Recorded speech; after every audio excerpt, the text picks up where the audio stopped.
നേടിയതിലൊന്നും തൃപ്തി വരാതെ പിന്നെയും വെട്ടിപ്പിടിക്കാനുള്ള പാഷനൊക്കെ എനിക്ക് എന്നേ ഇല്ലാതായി. കഷ്ടപ്പെട്ടുണ്ടാക്കിയതൊക്കെ നിലനിന്ന് കാണണം, അത്രേ ഉള്ളൂ. ഇപ്പം ഫാമിലി ലൈഫിൽ കുറേ ട്രാജഡീസ് ഉണ്ടായിരുന്നു. 5 കൊല്ലം മുമ്പ് ഭാര്യ മരിച്ചത്. അതിൻ്റെ പിറ്റേ കൊല്ലം ഒരു ആക്സിഡൻറ്റിൽ മകനും പോയി. He was only 26. ഇനി ആകെ ഉള്ളതൊരു മകളാണ്, പവിത്ര. ബിസിനസിൻ്റെ എല്ലാ ട്രിക്സും ടേൺസും അറിയാവുന്ന ഒരാളാവണം അവൾക്ക് ലൈഫ് പാർട്ട്ണറായി വരേണ്ടത്. അതെനിക്ക് നിർബന്ധമാണ്. എങ്കിൽ മാത്രമേ ഞാനായിട്ടുണ്ടാക്കിയതൊക്കെ നിലനിൽക്കൂ.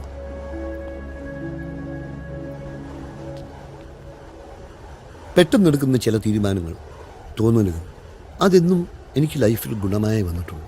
അത്തരമൊരു തോന്നലിൻ്റെ പുറത്ത് ചോദിക്കുക, can you marry my daughter? Sir,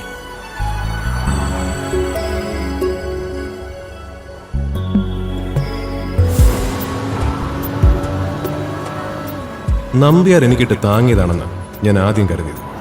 പക്ഷെ അതങ്ങനെ അല്ലെന്ന് മനസ്സിലായത് അയാൾ ഞാനുമായി ക്രോയ്ഡൻ ഹൈ സ്ട്രീറ്റിലെത്തിയപ്പോഴാണ്.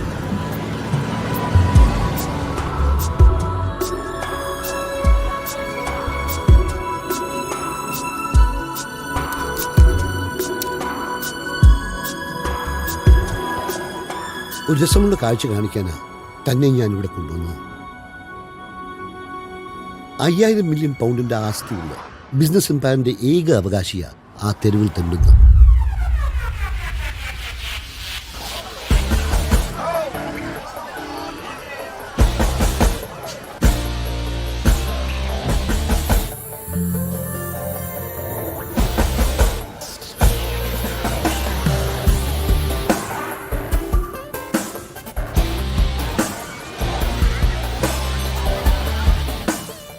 ഇവളാണോ ഇപ്പോൾ എൻ്റെ ഏറ്റവും വലിയ പ്രോബ്ലം.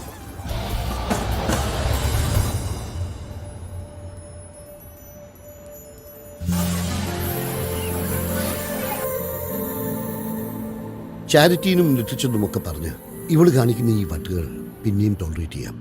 പക്ഷേ ഇത് കണ്ടോ,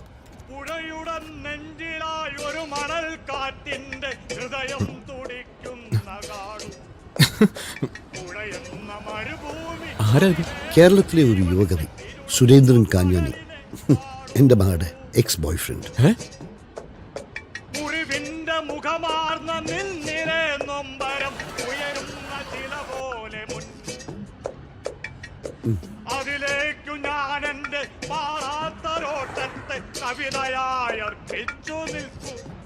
ഒരിക്കൽ പോലും നേരിൽ കാണാതെ ഏതോ ഒരു സോഷ്യൽ നെറ്റ്വർക്കിംഗ് സൈറ്റിലൂടെ തുടങ്ങിയ ബന്ധം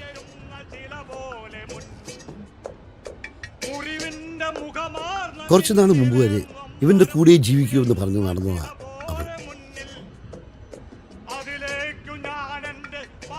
തനിക്കറിയാമോ, അന്നൊക്കെ ഇവന്റെ ഈ രൂപം സ്വപ്നം കണ്ട് ഞാൻ ഉറക്കത്തിൽ നിന്ന് ഞെട്ടി എഴുന്നേക്കുകയായിരുന്നു.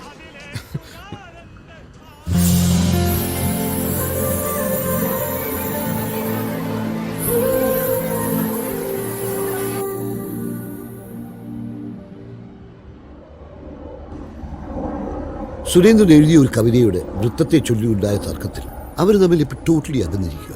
ഈ സമയത്ത് വേണം എനിക്ക് തൻ്റെ കാര്യം അവളുടെ മുന്നിൽ പ്രസന്റ് ചെയ്യാൻ. But before that I have to do your answer. അതിപ്പോ സർ ഇത്ര പെട്ടെന്ന് നോ, ഇപ്പോൾ ഉടൻ പറയണമെന്നല്ല ഞാൻ പറഞ്ഞത്. You can take your own sweet time. സ്കോട്ട്ലൻഡിലെ 3 ഡിസ്റ്റിലറീസ് അടക്കം നമ്പ്യാരുടെ ഭാഷയിൽ പറഞ്ഞാൽ ഏതാണ്ട് 5000 മില്യൺ പൗണ്ടിന്റെ ആസ്തിയുള്ള ബിസിനസ് എംപയറിന്റെ ഏക അവകാശം. അവളിനി സുരേന്ദ്രൻ കാഞ്ഞാണിയുടേതെന്നല്ല, ഏത് നാറിയുടെ മുൻകാമുകയായിരുന്നാലും എനിക്കതൊരു പ്രശ്നമേ അല്ലായിരുന്നു. നമ്പ്യാരോട് ആലോചിച്ച് പറയാമെന്നൊക്കെ വെറുതെ ഒരു ജാടയ്ക്ക് പറഞ്ഞെങ്കിലും അന്ന് രാത്രിയും എനിക്ക് ഉറങ്ങാൻ കഴിഞ്ഞില്ല എന്നതാണ് സത്യം. പിറ്റേന്ന് കാലത്ത് തന്നെ ഞാൻ നമ്പ്യാരെ വിളിച്ച് എന്റെ സമ്മതം അറിയിച്ചു.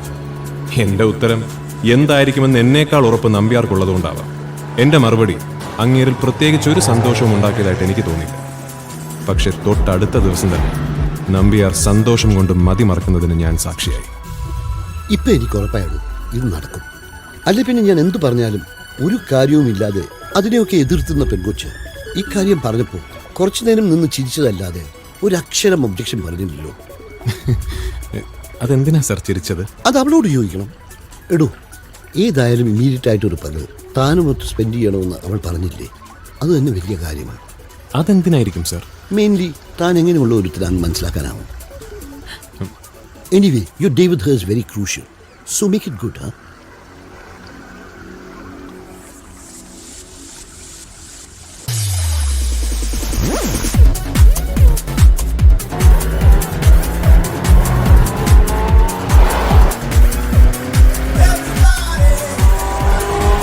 നിർണായകമെന്ന് നമ്പ്യാർ പറഞ്ഞ ആ പകലിലൂടെയാണ് ഞാനിപ്പോൾ സഞ്ചരിച്ചുകൊണ്ടിരിക്കുന്നത്. ഒരുപക്ഷെ ഏതർത്ഥത്തിലും എൻ്റെ ജീവിതത്തിൽ ഒരിക്കലും മറക്കാൻ പറ്റാത്ത ഒന്നായി ഈ ദിവസം മാറിയേക്കാം. As I said, this is definitely the most important day of my life.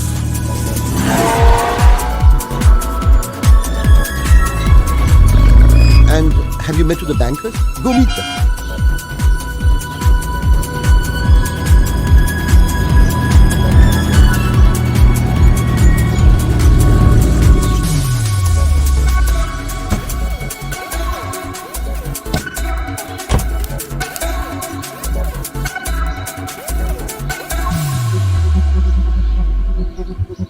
Morning sir. Morning Vijay. Coffee? No sir, I am already late. കുമാറിനെ ഓർമ്മയില്ലേ വിജയ്ക്ക്? പിന്നെ മോളിത് അവിടെ ഉണ്ടാവും, അവളുടെ അമ്മയുടെ വീട്ടിൻ്റെ അടുത്ത്.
Hi. Hi, I am Vijay Das. I am Pavithra. Daddy പറഞ്ഞു കാണുമല്ലോ അല്ലേ? Yeah, he told me. But Vijay, daddy പറഞ്ഞിരുന്നത് നിങ്ങൾ 10 o'clock എത്തുമെന്നായിരുന്നല്ലോ. എന്നിട്ടിതിപ്പം I always like this or this just one of? അയ്യോ അതല്ല, യുനോ ഓടി വന്നപ്പോ ലേറ്റ് ആയിപ്പോയി, sorry. Okay, let's go. Okay.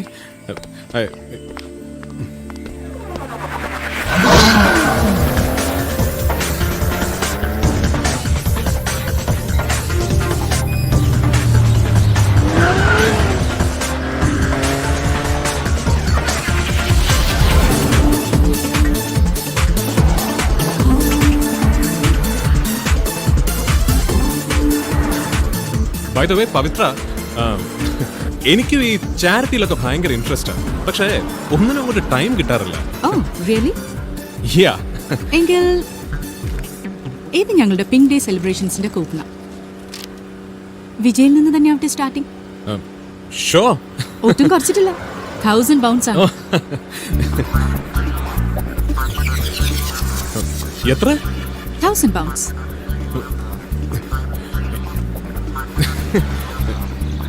പിന്നെന്താ, വൈ നോട്ട്? ഇതിന്റെ പൈസ ഞാൻ എങ്ങനെ? ഏയ് അത് സാരമില്ല, ഇന്ന് പോകുന്നതിന് മുമ്പ് ഞാനത് മറക്കാതെ വാങ്ങിച്ചോളാം.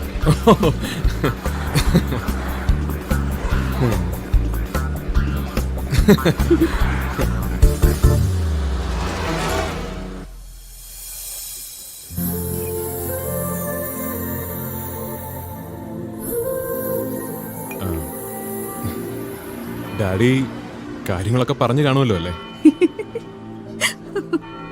പറയുകയും ചെയ്തു, ഞാനത് കേട്ട് കുറെ ചിരിക്കുകയും ചെയ്തു.